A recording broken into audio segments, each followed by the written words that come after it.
happens to the best of us.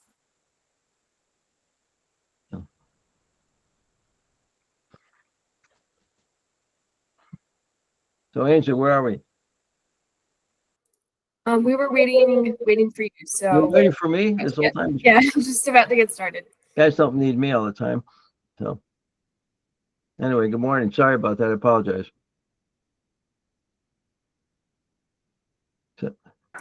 So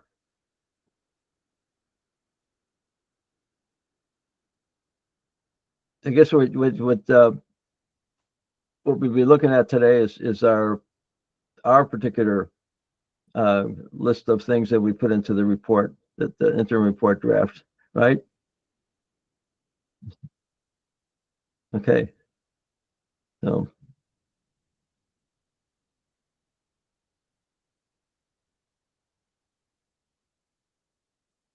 So comments as we go along here.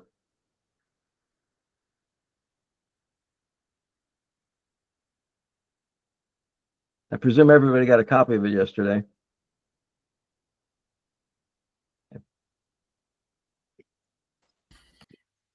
Yes, but I was in MCIW all day, and I will tell you there was an accident on 895 on the way down and 295 on the way back up. So I haven't had much of a chance yet. I'm sorry.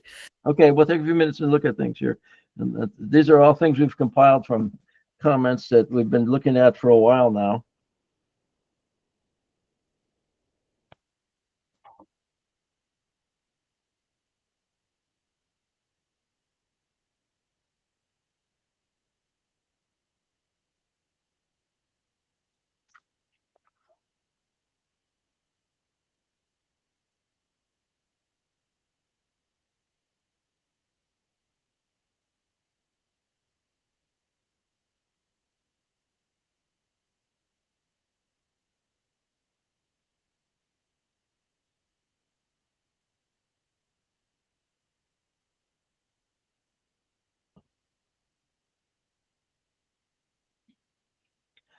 Everybody's so quiet this morning. No comments? No comments from labor.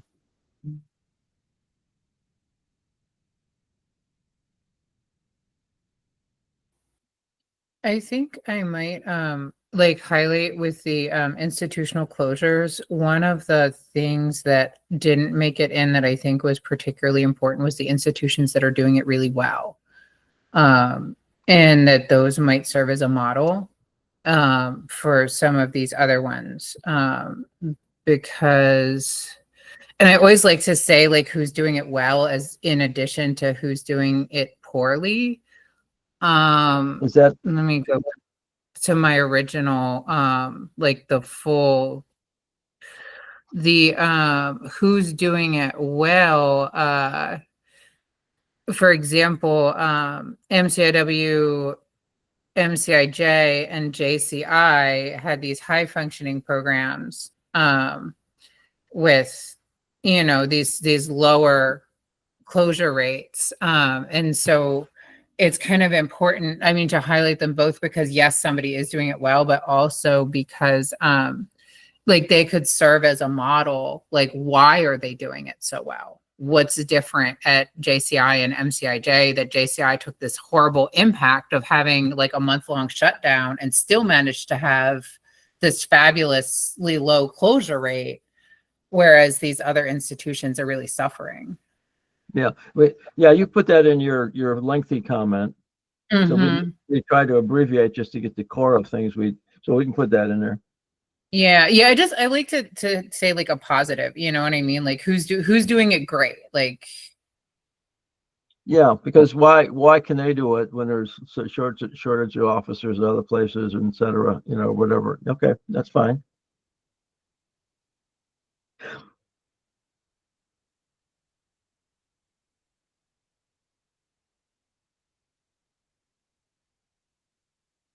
We have a very lengthy thing on special ed, so we just have a brief thing in here.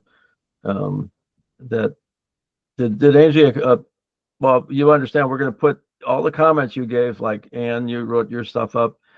We're going to put it in to one big document from everybody who wrote up in more length each one of these items. So people reading this in the interim report can also click on and see more detail and more specifics, because otherwise we'd have a 50-page report, or maybe not 50, but it'd be much, much longer. So, but we want to preserve everybody's comments and yet be able to put these issues forward in as brief a way as possible in the interim report. So, okay.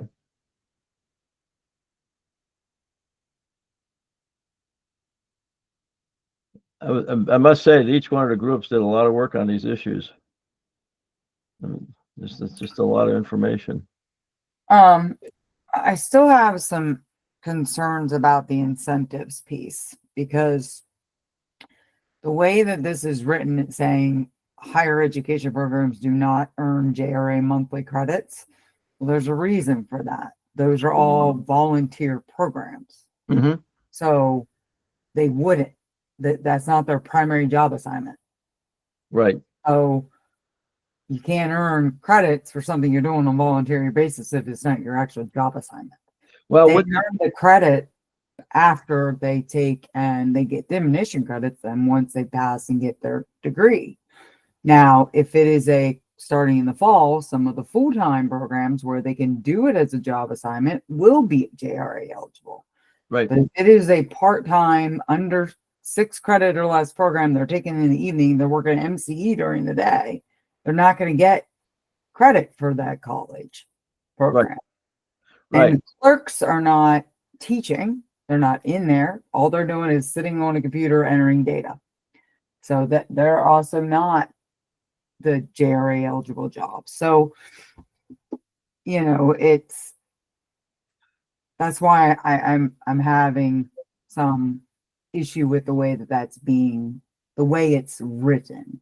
Well, if you're in a GED class, you're getting the credits. Correct. And well, if you're only, like you brought up, if you're only in the college class, once you get to full-time college, then it could become, it could get credit for it. I guess maybe raise the issue of what if people are going way beyond their assignments and doing more programs? I mean, is there any way to earn any additional credit for college and other things? I mean, That's why we have the credits for when they get their degree. yeah, but not everybody's going to get a degree. So they could get half the courses, 2/3 of the courses, but they don't get the degrees. So I mean, just for a discussion piece. I mean, who knows how it would come out? I mean, there's a lot of opinion back and forth on that. It's a very complicated thing. Well, it's also Comar that would need changed, because Right. that was written specifically to state they had to get the degree. Right. And so part of I see our role in the end is, if we're going to come up with any other recommendations, I mean, we're far from making recommendations yet, because we have so many issues to sort out. But I see us recommending things to change Comar in some. Right. So then it should be higher education programs are voluntary job assignments and are therefore not JRA eligible. Okay. Most higher education programs.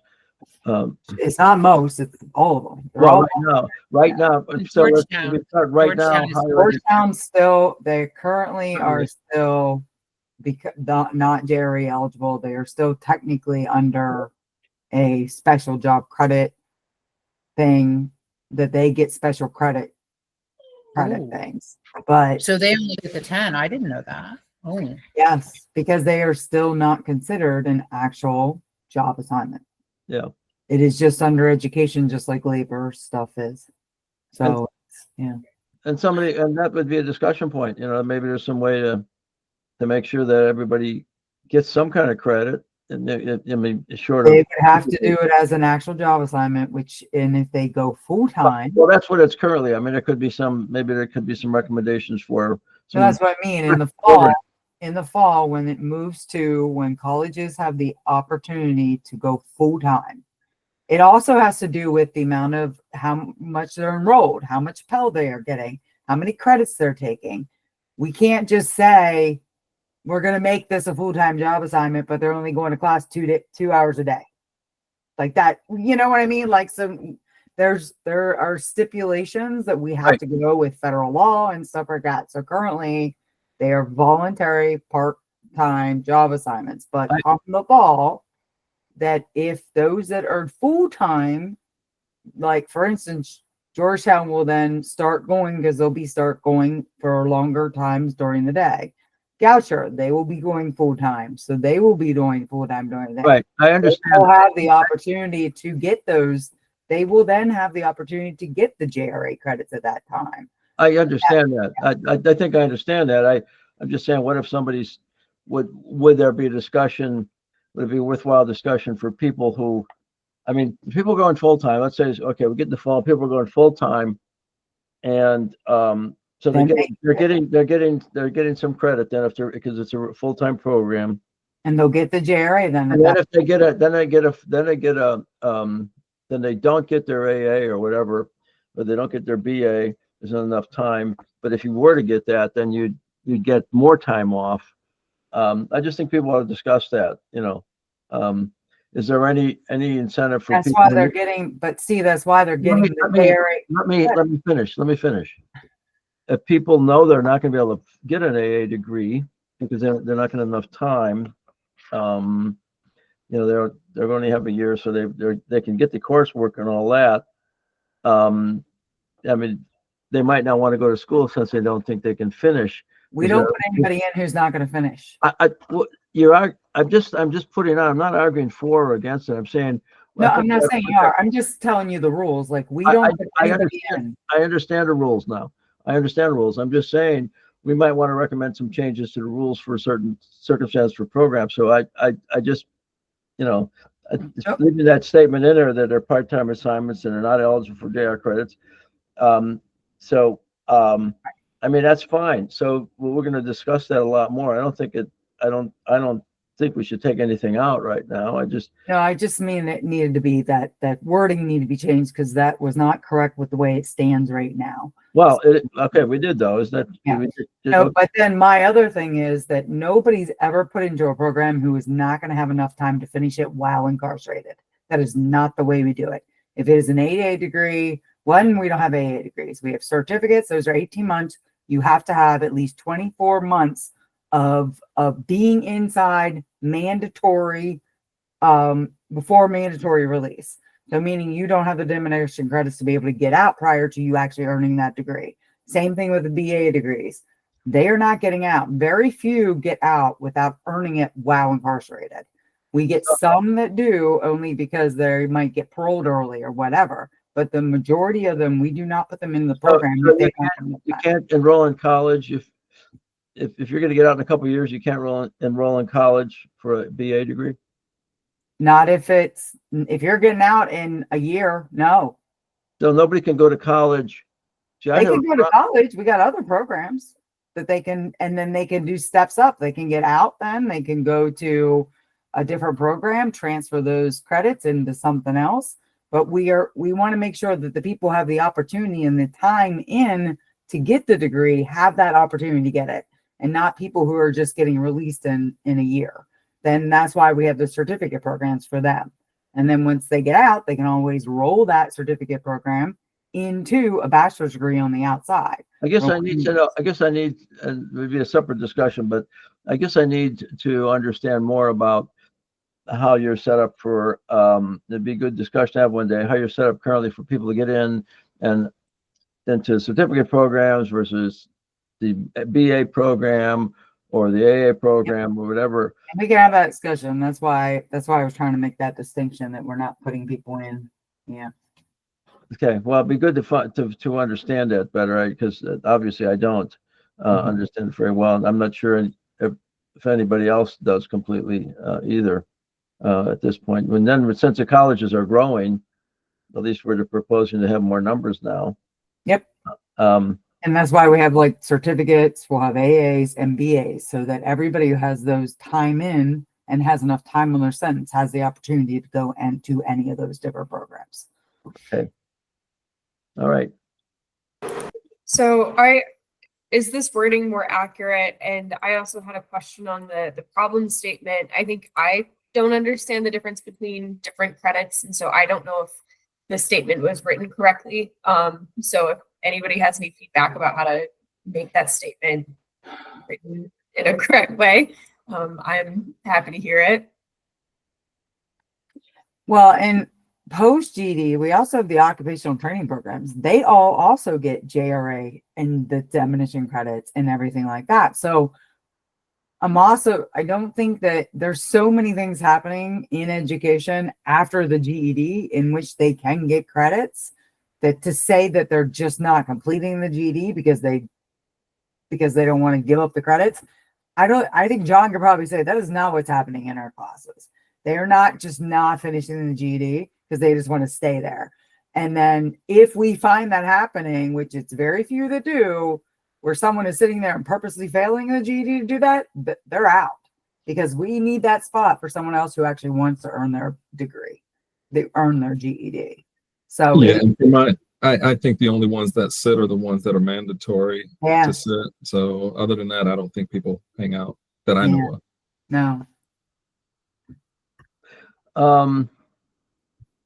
There were two problems that I had discussed in that. One was the lack of understanding on the front end, which is people who diminution credits are incredibly complicated to understand. And that people who are going into education, like mandatory students, are often the least able to understand what those incentives are. And so they don't become a strong incentive for them because we don't have strong messaging. We don't have like a chart that says, if you go to school, you'll get out, on this date, which is like, 3 years earlier, and they can actually see that. We tell them, oh, you get 10 days. And they're like, yeah, what's that? And they don't have a good comprehension of that because that requires a level of math that few people can do diminution credits. But also people that get JRA credits tend to have short sentences. So the people who I see that have JRA credits that might want to test lower so they can get more adult learning certificates or might want to slow walk are people that have short sentences and don't have any opportunities. Their sentence is too short for MCE. They're too close to the door for you to put them in vocational programs. Once they get out of school, they have the option to sweep up on the tier or sit and do nothing because they're not going to be placed into anything else. Most JRA sentenced people aren't eligible for these other programs. Like you're going to say you don't have enough time left when they go, like just as you just said. So it's that cohort, like that group that you're talking about are your JRA people. These are sentences, people that have 5 years or less, usually with JRA credits. Well, you put this discussion in the bigger document. Yeah, I did. We're going to send that out by Tuesday, maybe even, Tuesday was our goal because this is a long weekend. We're going to send out your whole discussion on this. And so if somebody's reading this and if we're going to try to get as accurately as we possibly can. The summary is always not totally accurate, so so we're going to try to get this as good as we can, but the attachment will have all the detail that you just discussed. And then the same thing with, as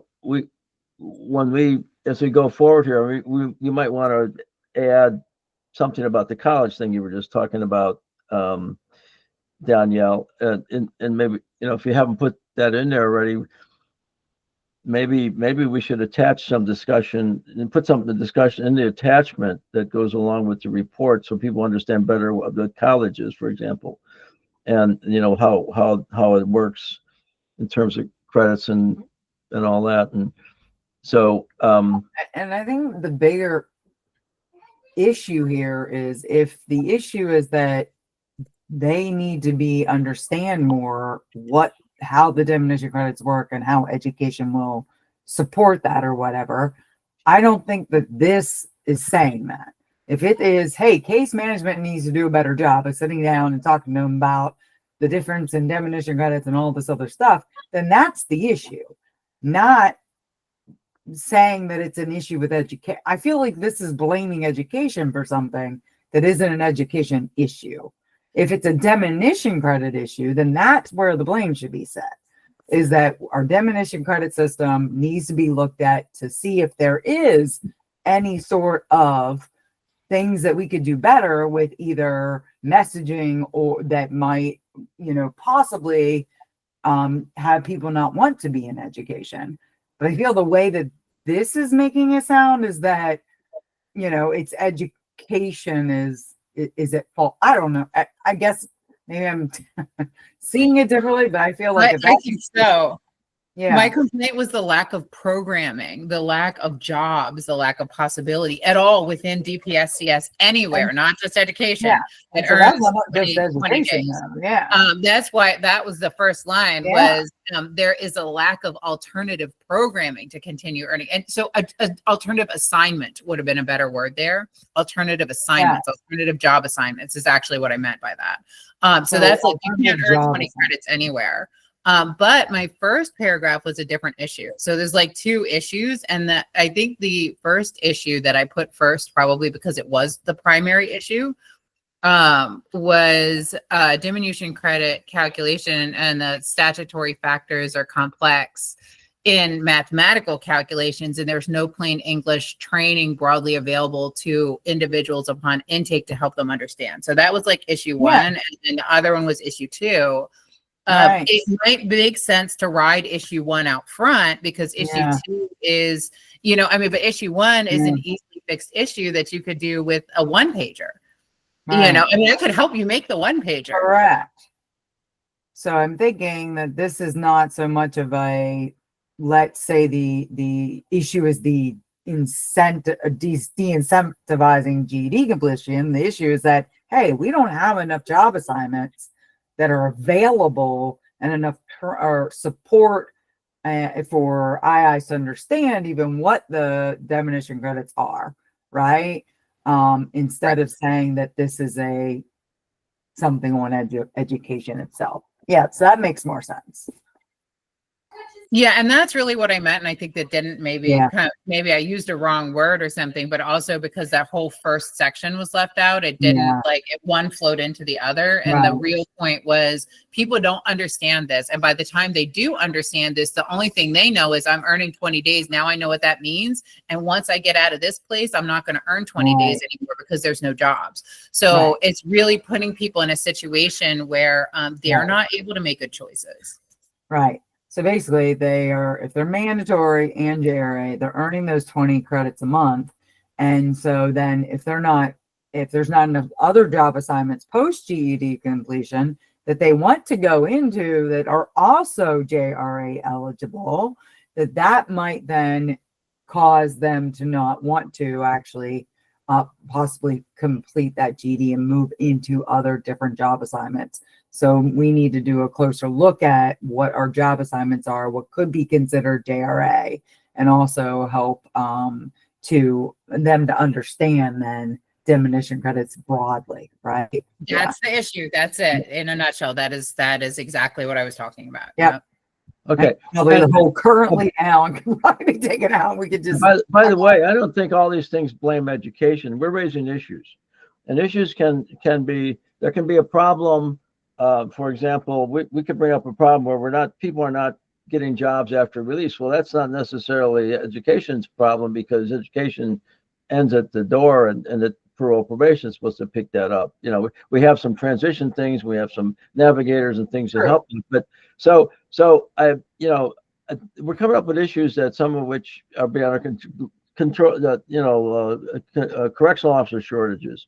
I mean, that's not education's fault, but there's ways to work around it. Obviously, some institutions seem to be able to make, have ways to work with this. So we're raising issues that we need to, affect education, but not necessarily education's problem. True, but this was very highly focused on education and the link to diminution credits and incentives, when the broader issue is actually that's the underlining issue of a bigger, broader issue. So I think we need to make sure we hit in that broader issue and say that because of this issue, this thing's happening, right? Yeah. And because and when we get into the detail on these, as Ann has brought up so much of it, and other people too. I mean, so okay, but if we get a capture a kernel of the thing here to get the thing started, and then we have the addition that people want to look at, the additional attachment, then I think we're doing a better job of mean, I want to be as accurate as possible. I don't want to put something up that's somebody's going to come rip to shreds and they'll say, well, you guys are just don't know what you're talking about. We need to be, as accurate as possible. So this discussion's good. Okay. So can we go on to some of the other stuff here that on the list here?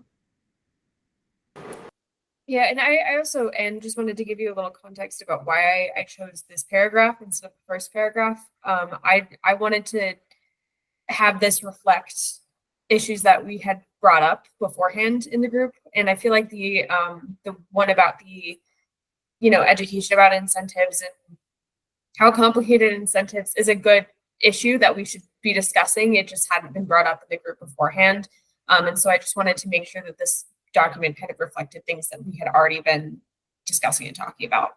I didn't want you to think that I didn't think that it was an important issue or something that we shouldn't be looking into.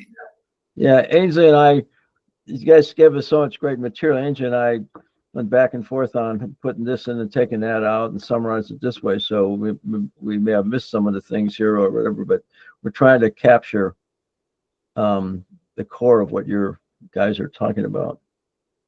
So mandatory education, if we could go to that one, which is related to lots of other stuff, but so the first statement is really what the law is about. So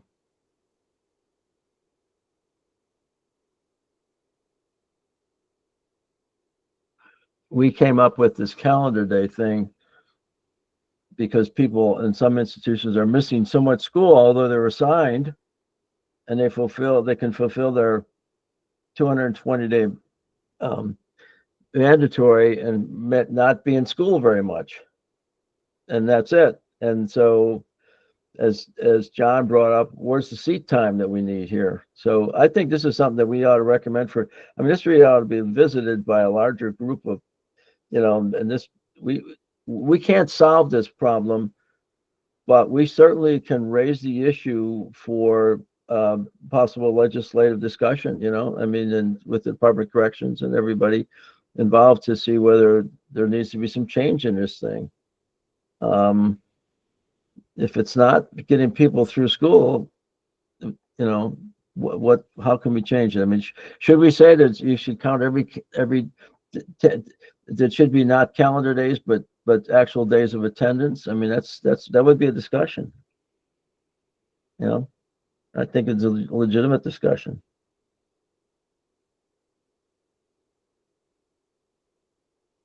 Okay. Want to go on to the wait list and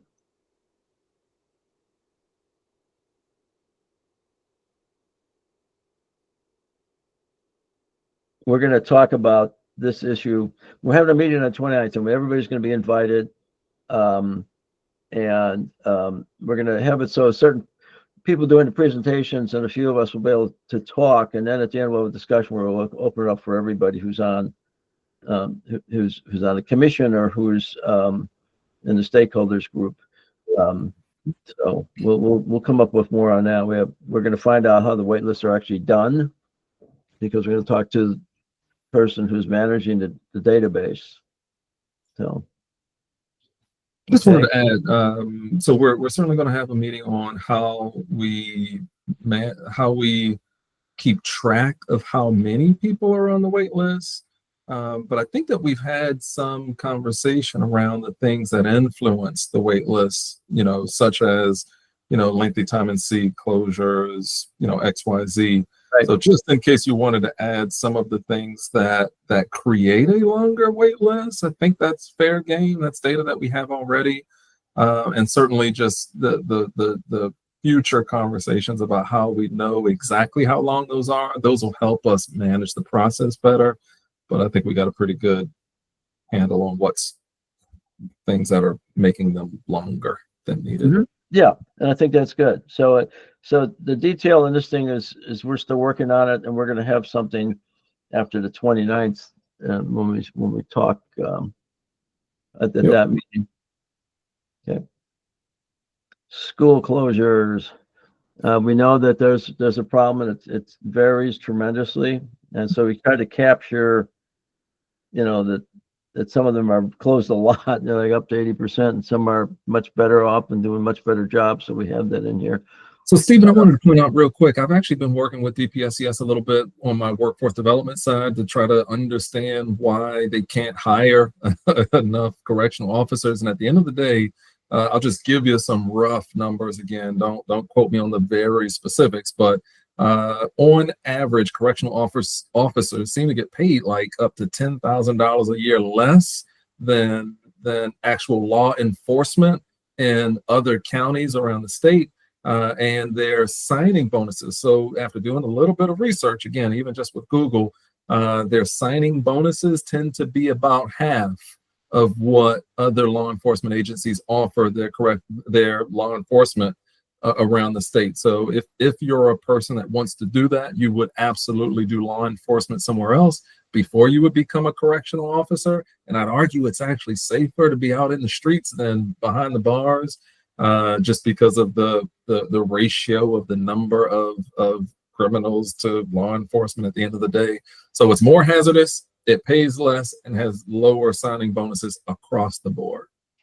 Yeah, and that's good to know. And as we get it, and that's going to be something that's beyond our control, but Yep. we might end up putting some of that stuff in here, saying we found out from so-and-so, give a source, and that these are the issues. I ran into an interesting issue with this, and I don't know if it affects Maryland, but let me put it out there. When I was still with, I've dropped out. Once I got this position, I dropped off the Barbara Bush advisory board, and I was working on a project in Charleston, South Carolina. They're trying to up the literacy programs throughout the city, including the jail. So that was my assignment. So I went to the jail, and I was very impressed with the way it was run. And the motivation of the warden, who loved education, and her big problem was she couldn't get correctional officers, although they were paid equally to all of the law enforcement people around, and so they had comparable pay, but still couldn't get them. And so she had a whole dorm she could make into a school. She had enough officers to, so I wonder. I just said, can bring this back to Maryland. Even if we brought it up, would somebody rather be a policeman on the street or work in a facility? And we'll see if they were up the salaries or whether that works. I agree 100% with Ann's comment as well. I think there are opportunities to bring in folks that do other jobs as well to help manage that. So Ann, you're spot on with that. Okay. The third sentence there where it says in one institution, construction has closed the school for a year. It's not the school, it's the occupational building, the occupational school building.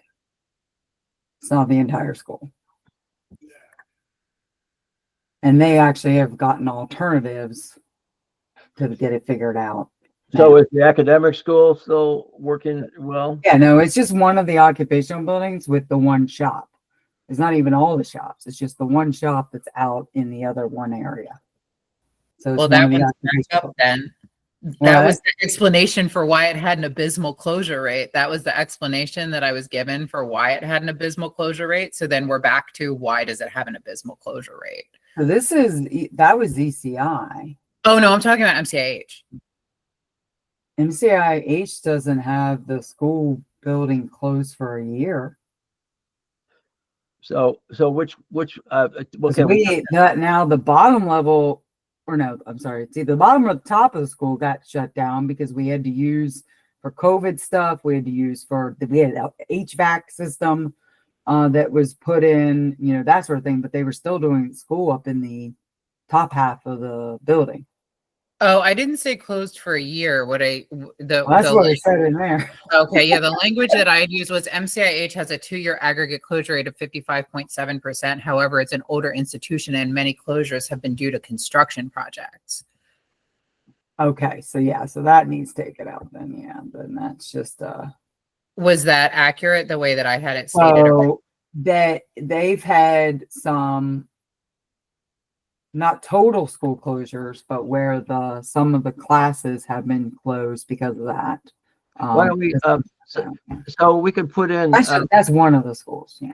okay, so we took that sentence out, but the next sentence, discussion with public safety and correctional services indicates the causes include officers, shortage of education. And I think we could put the construction back in there somewhere. Yeah, you could always put like construction. Yeah. Okay. There you go. Okay. Because we have the 10% to the 80% school closure rates. That falls into that. Okay.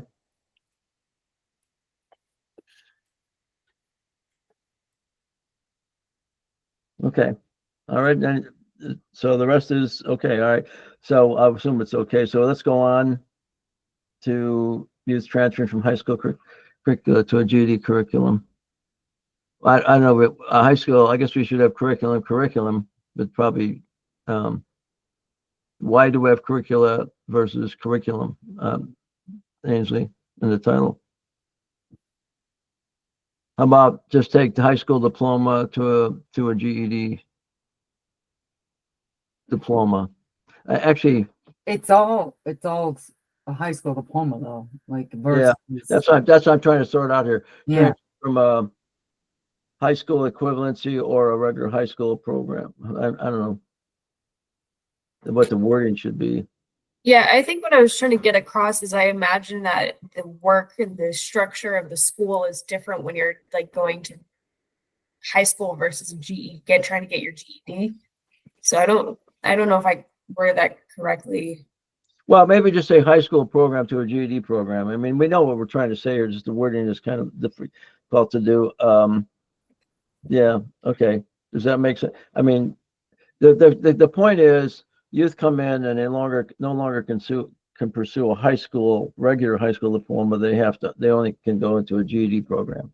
So and that affects youthful offenders to some extent.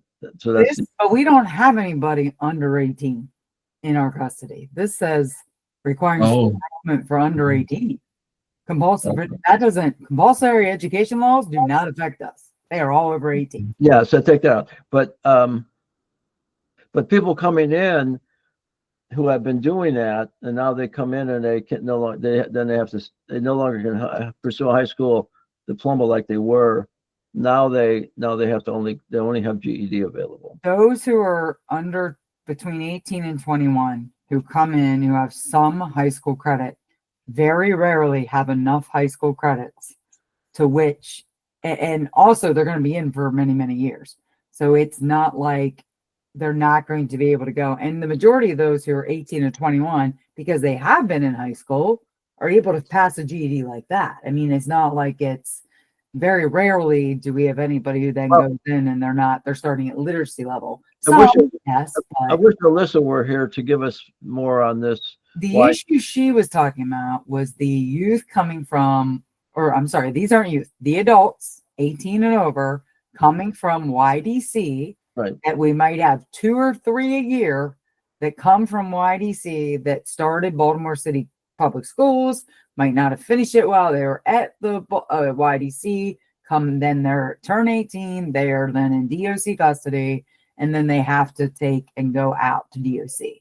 Some of them have maybe, like I said, 2 or 3 people a year might have 3 credits left before they actually get their high school diploma. But because Maryland has done a GED in Maryland by taking the GED test, that is a Maryland high school diploma, they do not recognize the difference between an actual high school diploma in Baltimore City Public Schools program in YDC or taking the test to actually earn a high school diploma. They do not see there is a difference. Right. Oh, and that's what I was trying to explain to her. That's why. Well, I think she understands that. The point is that even if there are a few, isn't there some way, that they have to have to start all over again? I can see people coming in from from a high school program in the city who aren't reading very well at all. They're short some credits because they got passed along gratuitously. And that's what we're finding is many of them that are coming out of that program are starting very low because they are not earning, they are not getting the education that they're even getting in our GED classes. They are coming out with actual high school diplomas from Baltimore City Public Schools program and unable to get into higher ed because they can't pass the assessments. Yeah, though they got a high school diploma from Baltimore City Public Schools while at YDC. and probably from There some, are larger issues here than just. probably lots of other, not just Baltimore City, but probably lots of other I students. meant specifically from our YDC program. Yeah. You know, Yeah. and so these are issues we are currently looking into because there are larger issues at play here with that population than just those 2 or 3 that might have a credit or 2. And Well, the reason why we can't- I'm not sure if we actually know we know the numbers are small, but do we really no, know? I know the numbers. I've counted them. Well, I had to do it for a report a couple months ago. So 2 or 3 a year, 2 or 3, what's the number? No, it's about 2 or 3 men per year that come out of IDC that still have maybe 2 or 3 credits left to get their actual high school diploma through Baltimore City Public Schools. The problem is, though, if we did it through them, they would have to then either be the ones teaching it, they'd have to be the ones giving us the information, and these guys might go into Cumberland. So then they're no longer in Baltimore City Public Schools school district.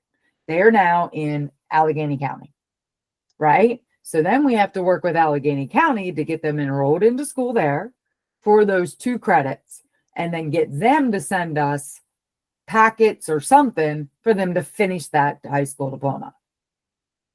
Because we are by law required to do GED curriculum. And because we are not technically a school district, we are a state agency, not an LEA. Like we're our kind of own LEA, but not really. It's an SA, state agency. Well, see, there's a possibility there too. I mean, a number of states have done it, so it's a school district. If you did it as a school district, yeah, but the way it's set up is not. Yeah. So it pops up in particular when somebody's a special ed student, and then because those people are probably on, they're being watched a lot more closely in terms of their educational program. I don't want to. Yeah. Because Alyssa is not on this, and it's a significant thing about special ed. I want to say something in here. Make sure we're capturing that dilemma, even if it's for a few students. Well, and then that first sentence that while Clomar requires many students might prefer or thrive under a traditional high school curriculum, they'd have to be under 21. And also have enough credits left to be actual to even get it, right? Like, and they would have to agree to that. So that first sentence is not really. So how about just putting in some students might prefer or thrive under, okay. Because we're taking some of the wording from her. Okay. But no, by law, they'd have to be under 21. This is not from Melissa. This is from Christian Gant. Just not that it. Oh. I just want to. Oh, okay. Yeah, because that's not what Alyssa and I had been talking about. Like her specifically was special education related and the YDC and stuff. So are we're taking out the YDC stuff? Because that right there is not, they're not going towards their GED in the Baltimore Youth Detention Center. Oh, wait, the Youth Detention Center. They're not working toward the GED in that.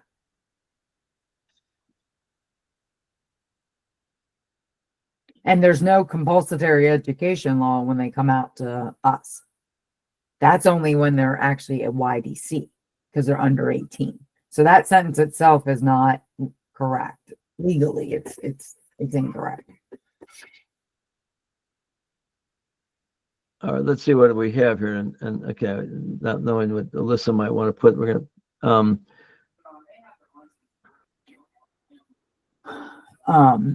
what was the other thing? And in addition, like the way to even, unless we got the actual public school systems to come in and actually do the work. Yeah, I mean, there's. Yeah, they would have to. Yeah. Right. So that's a real problem. Yeah, because then you'd have to pay them to be able to come in and do it. That's we should put it out there. It should be discussed. It's going to come up again. People in special ed are going to push push for this because they bump into it or they think it's a significant problem. I think we leave it in there, and we're going to end up having some more discussion on it. And Yeah, can we change though, Steve, that towards a GED diploma? There is no such thing in Maryland. It is a Maryland high school. Yeah, right. It's not a GED diploma. The Maryland high school diploma through GED exam through the passing of the GED examination.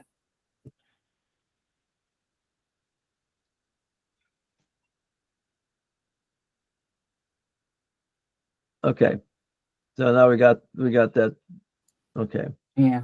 And just to put it in terms of what we're talking about on the labor side, we actually are looking into alternative diploma pathways. We're still in the beginning stages of what that looks like and whether or not there is an alternative pathway, because we know that GED is a little tough. There are two alternatives out there. Please don't put it here. Don't put it in here. No, yeah. Please don't put that there yet. I don't even know if it's legal to do just yet, but there.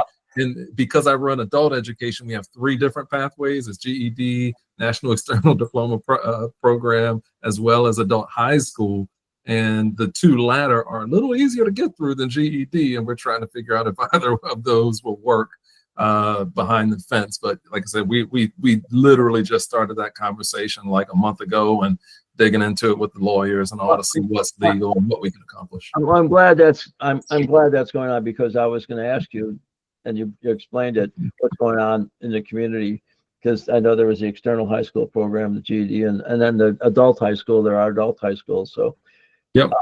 So I think all that could, by putting this stuff in here, what we know right now, we can help generate a discussion, and that's, that it may be helpful for the work you're doing at labor if we bring this up, because you say, well, we're trying to solve this, and or if somebody could say, well, if we could make the labor thing into a school district, I mean, it brings up a discussion that needs to be had for certain students, because there are a lot of students who are not going to get the GED who are in a GED program. Since the GED is tough, and there are a lot of students who have learning disabilities that are very severe, or they just don't have the brain power to learn. They just, they have to be working forever on this, and they're not going to get it while they're incarcerated. They're not going to get a GED. The average person who puts their mind to it is going to do it, but they need time. But those people who have various issues, are just never going to get their GED. So, yep. And we noticed we have a handful of those in the special ed population, maybe about 10 or so a year that would affect. And I know that when I was even in labor, we were discussing them with MSD about doing a certificate of completion program for those like 10 per year that just can't pass GED due to significant learning disabilities. Yep. So, but there are some issues and challenges there with that too. That's why it's taken so long to look at them. And I'm sure the fact that people are looking into it, we need to help keep that discussion going, and to, because there'll be some proposals, hopefully, and at some point that'd be great. Okay. So I go just anything we add in this report, it just feels like it should be fair that it's something that we've at least had at least one discussion about, and we've never brought it up. I haven't even told Danielle about it yet. And Danielle, just so you know, I've been talking to Perkita for a month about it. I just brought it up to Rochelle last week to see what it's going to take to get it that far. So for what it's worth, this is not prime time at all. And anything we put in this report is quite possibly going to have us say, all right, time to make that happen. So just be careful. but careful what you're buying. There you go. Steve, you're driving the ship, so you let us know. But I'm appreciating that you're sharing that, because we can't know everything that's going on. We're pointing out issues, but some people have been working on these issues for a long time, or thinking about them for a long time besides us. And so if you don't want that in here right now, that's fine. But what'll happen, I think, if this report generates some discussion, then they'll give an opportunity to step forward and say, well, this is what we're talking about. And that's what we want to do. So I hope this report instigates more discussion and more look at what everything's going on, and to generate some solutions. And we got a tough time now with money and all kinds of other crazy stuff going on. But Yeah. And the thing that Danielle and I are most sensitive to is that these reports will sometimes generate action that is required by us, whether or not we like the action or whether or not we can do the action, as if it was a recommendation from us, which is why we're on the panel. So at the end of the day, I just wanted to put it out there. I think that it's worth us talking about in context of where this fits in the future. I just don't know if it's ready for this report just yet, because it may turn into action that may be adverse, and we just don't know yet. We should at least have a conversation about it first. Right. Okay. All right. So we'll leave this one here and then we'll go to the next one. I appreciate you guys understanding. No, that's fine. So, where are we here? So That's it for ABE, GED, special education. Okay. So, so we got, all right. So we've covered everything. Yep. Okay. So so we're going to have 2 more meetings, one with higher ed, one with career tech, to go over those sections of the interim report. And then all this is a work in progress. And so we'll just continue. I mean, an interim report is an interim report. It's a work in progress. I made, I may be in a little, I don't want to tell people what to do, but I'm being a little bit pushy about putting in a substantial report as an interim report to show that we're really working, and the delegates and the governor's office can see that we've come up with some good stuff in honor really of the work all of us have been doing. If we just turn in, a briefing, well, we're working on these 15 things and we just list topics. I mean, that's not going to go anywhere. I want people to know what we're doing. And people are asking, Ampri's office is saying, this is great. We want to know what's happening. And I'm hoping that we get all that attention from GoCap and everybody else, MJEC wants to see how our progress is, because they consider the stakeholders kind of a part of their work, because we made them the working groups, and many of them are working for MEJC. And so it's good to have this report. Even if we at this moment don't all agree on the wording on things, we sort of agree, that's good enough right now. When we get a final report at the end of the year, we're going to be a lot more particular, on what we say and how we say it. And we may have to eliminate some things because we don't agree. And, but this is the process. I want it to be open. Everybody gets their 2 cents or whatever into it, and that they feel that we're listening to everybody.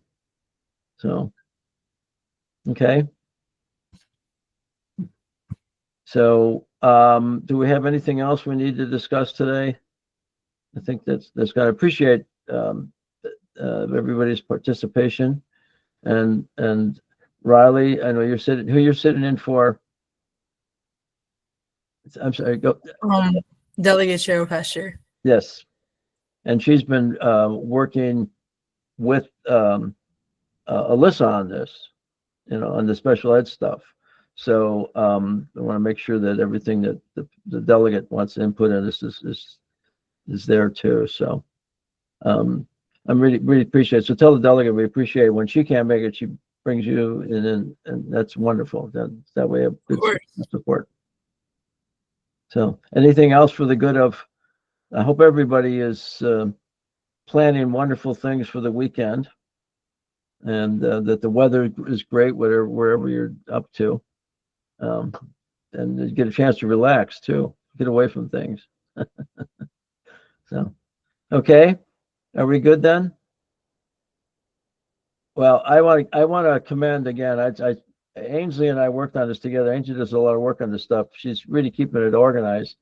We discussed this. We put it all together and worked together on it. But she's working in the background, doing a lot more, putting a lot more time into this stuff than you realize, and I appreciate it, and really high quality stuff. So appreciate it. So with that, if anybody has anything else want to say before we adjourn for. Okay, what are our next meetings, Ainsley, just to remind people? The career technology and workforce development meeting is next Thursday from 10 to 11. Higher education is that same Thursday, 1 to 2. And then we have the data meeting from 2:30 to 4. And then the next day we have the advisory stakeholder group meeting from 12 to 1. So we've got a busy week next week. So a busy end of next week. Yes. Okay. All right. So we'll see you all and have a great weekend. Right. Don't eat too much.